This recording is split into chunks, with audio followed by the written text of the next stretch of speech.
Les achats primeurs, c'est aussi un investissement, en particulier sur un millésime de la qualité de 2022 et en particulier sur des vins statutaires qui sont assurés de gagner de la valeur avec le temps. Mais à cet égard, il faut bien sûr faire preuve de discernement. Il y a eu des augmentations assez significatives, même si la moyenne des augmentations de prix était autour de plus 15%, certaines étaient beaucoup plus élevées. On a vu d'ailleurs des prix en primeur qui étaient au-dessus des prix en livrable sur des millésimes comme 2018 ou 2019. Alors, comment on s'y retrouve quand on est un acheteur ou un investisseur ? Les premiers grands crus classés 1855 sont toujours une valeur sûre. On pense notamment au château Aubryon Blanc en particulier, qui était le prix le plus élevé en primeur cette année, suivi de près par Lafite Rothschild en rouge bien sûr. Mais même si ces vins sont d'un prix très élevé, ils restent de bons investissements pour les acheteurs.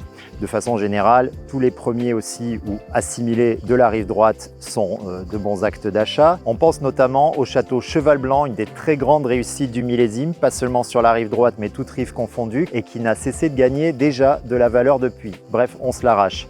Sur d'autres très belles marques de la rive droite, bien sûr Ozone qui est sorti à un prix assez élevé, Angélus qui a fait une augmentation de plus 33%, et un cas de figure qui est majeur, c'est bien sûr le château Figeac qui a été classé premier grand cru classé A, qui a fait une augmentation assez spectaculaire, il faut le dire, de plus 55%, mais bien sûr c'est un bon investissement parce que ce millésime restera dans les annales. Derrière ces marques très fortes, il y a d'autres châteaux qui sont d'excellents investissements pour les acheteurs. On pense à Château Trotte-Vieille, à Château Canon par exemple. Et pour revenir dans le Médoc, où nous sommes, on va partir par exemple à Saint-Estèphe, du côté du Château Montrose. On pense à Pauillac, à Pichon-Comtesse ou à Pontet-Canet. Saint-Julien a produit de très beaux vins du côté de Château Bechevel. Léoville-Barton, qui est un excellent investissement et une très belle réussite en 2022. Et pour descendre jusqu'à Margaux, on va s'arrêter du côté de Branne-Cantenac, qui est aussi un excellent achat et une réussite du millésime.